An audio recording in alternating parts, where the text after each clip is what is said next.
Welcome back to the series that's all about testing soil for homegrown food. In this series, I interviewed agronomist Jack Legg. He's an agronomist with SGS. That's one of the soil testing companies I have available to me locally, and is where I sent my soil to get tested this fall to get a better idea of what's going on beneath the surface. In part one of this series, Jack and I talked about why you might want to get your soil tested, and we also went into detail about all of the macronutrients and the secondary nutrients that showed up on my soil test report from my raised bed garden. In today's video, we're going to go into the micronutrients. So stay tuned to learn more about micronutrients, how to interpret them on a soil test report, and why they're important for your fruits and vegetables. The top row there, those are considered the macronutrients and the secondary nutrients. The second row are what we call the micronutrients. Okay. I just wanted to re-emphasize that micro doesn't mean it's any less important. It just means it's used in much smaller quantities by the plant. If you picture a big, heavy pumpkin and it is 4% potassium by dry weight, that's a lot of potassium in that pumpkin. Whereas if you look at something like copper, it might only have 50 parts per million, 0.005%. It's very small. It's almost not even measurable. However, the plant needs it. It needs all of the essential nutrients to start and finish its life cycle. So they're all important, and that's what I wanted to stress. So then the second row is all of the micronutrients then? Yes. So we start with zinc, and we'll notice that besides zinc, there's an index value. Yeah. And the same as manganese, there's an index value. So because those two especially decrease their availability as pH rises, what we show here in Ontario, the index values are the accredited test, not the ppm measurement itself. And those are considered an availability index. It's a calculated value which takes into account the soil test, but also the pH. So because in this example, your pH is higher at 7.8, even though we have a high soil test zinc, which I often see around 1 part per million, you do have a high index there, but on the manganese side, your manganese test at 12.7, that's about what we usually see in the teens. But because your pH is higher, the index is at 19.5. Okay. So that's good. The general rule of thumb is between 15 and 20 on the index for both zinc and manganese. You're probably adequate. We like to see it over 20. But if you're less than 15 on the index, then definitely the soil needs more of that nutrient. So the challenge there, though, is that, especially with manganese, they're not very efficient. Fertilizer manganese applied to the soil, it wants to form a manganese oxide that's very stable. It doesn't dissolve well. Or another way of saying it is tied up in the soil. So very difficult to increase soil manganese. Zinc is a little more efficient, but some of these things are better treated by foliar applications of a soluble nutrient. So not to plug any company, but we're all familiar with Miracle Grow. If it has micronutrients in it and you apply it to the leaves, then absorbing through the leaves is sometimes more efficient than absorbing through the roots. Ah, okay. Okay, so that brings us to copper. I would say in general that copper and iron in most jurisdictions are adequate, especially in the Great Lakes Basin, Ontario especially, and West. Copper is usually about 1 to 2 parts per million, a very small number, but that is adequate. And iron can be anywhere from the teens to the hundreds. It is quite variable, but often high enough that we don't need to worry about it from a deficiency standpoint. In fact, the only time we really use iron is some of the turf and the sod companies might use it to make grass look greener. Boron is a very small range between adequate and toxic. If it was at 0.5, I would call that medium low. At 1.0, that's considered high. So very small range between enough and high. Wow. And once we start getting over 5 or 6 parts per million, it could be problematic. Copper and boron both at high levels can be toxic to plants. So we have to be careful with those. A general rule of thumb is that root vegetables enjoy boron, so beets and potatoes. a little bit of boron might be okay, but we have to be careful with crops that are more sensitive, like beans, for example. Mm. So in short, it's good to notice on the soil test what your levels are, but I would be hesitant to apply much to a garden unless you were very low.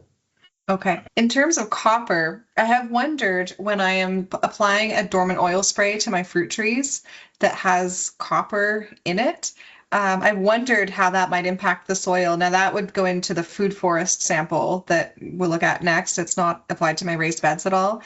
Do you think that that amount, I mean, you probably don't know what dilution I'm using or anything, but would that impact the soil copper levels? Yeah, I think, Amy, that when you're putting that dormant oil on, which is a good thing for fruit trees, the copper in there, copper is a very natural antifungal.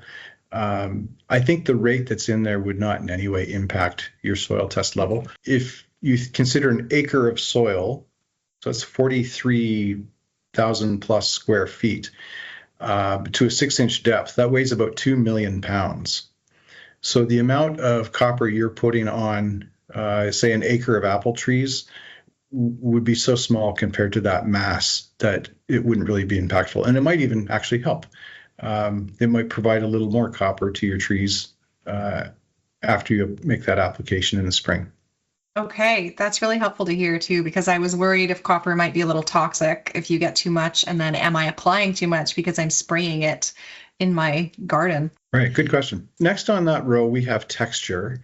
Now, we put that there because if there is a pH adjustment required with limestone, the Ontario limestone recommendation is variable based on texture. So that isn't a measured value, it's just an interpretation by feel. And M means moderate or a loamy type soil. We also have C for coarse, so that'd be sandy, or F for fine on a clay type soil. So important to remember that we're not measuring that. We're not trying to tell you that you have a sandy loam or a loam specifically. Okay. It's just by feel. And if there were a lime recommendation, that would come into play. Okay. Cation exchange is beside that, or CEC, cation exchange capacity. A cation is a positively charged ion, which most of the nutrients are. So potassium, magnesium, calcium are positively charged, and soil tends to be negatively charged. So there's that magnetic attraction between the nutrient and the soil particle. And the CEC gives us an indication of what that capacity is. A clay soil tends to have higher CEC and a sandy soil lower CEC. And then organic matter also contributes to a higher CEC as well.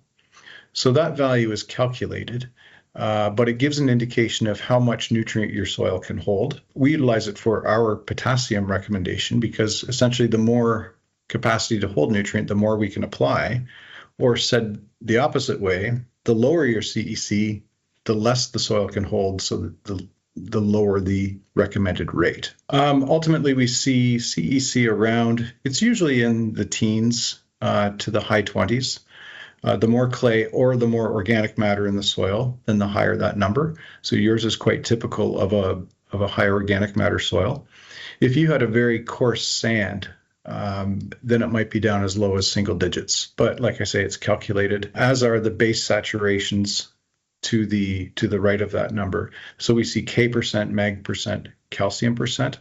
That's telling us what percent of the cations are being held at that exchange site. So that's important to know for some crops. I mentioned the importance of calcium when we're storing potatoes and apples, for example. So in that case, we like to see the base saturation of calcium above 65, in which case you are. All right. The CEC discussion gives me some technical understanding behind what I teach to kids in schools on a very layperson level. I'll bring in jars of soil. One is very sandy, one is loamy, one is clay. And I talk about the differences in those. And I know enough to say that clay soil will hold on to more nutrients, whereas they wash right through the sand. But I didn't have the technical knowledge behind me as somebody who never passed high school chemistry. You could make the visualization like a magnet that positive and negative attract, and that's why high CEC can hold more of those positively charged cations. Cool. So now we're down in the bottom row, and it's mainly blank. And that's because these are tests that are sometimes performed, but not always. Sodium is one that we include on our home lawn and garden report. This is the one you're showing us here, Amy, is more of an agricultural report. And as I mentioned, we don't really have a contributor of sodium in agricultural fields, so there's no real reason to measure it. Technically, it should be one of the cations as part of the base saturation, but the number's so low that it tends to be negligible. So we usually just don't bother with it. But in a circumstance where there might be additions of compost, for example, or where there might be de-icing salt contamination, so sodium chloride, or even saltwater pools that can cause problems. That's when we might test sodium. Generally, I like to see sodium less than 200 parts per million. I would say it's usually less than 50 in most soils. I have seen results beside a roadside with a lot of de-icing salt as high as 50,000. Wow. And that means plants don't grow, unfortunately. Yes. So sodium is one that's not usually a concern, but if we do have some growth problems, we would test that. That's also very relevant because I encourage people to start native plant gardens on the boulevard. I know our town in Guelph, it's accepting of that. Some municipalities don't like it when you plant on the boulevard.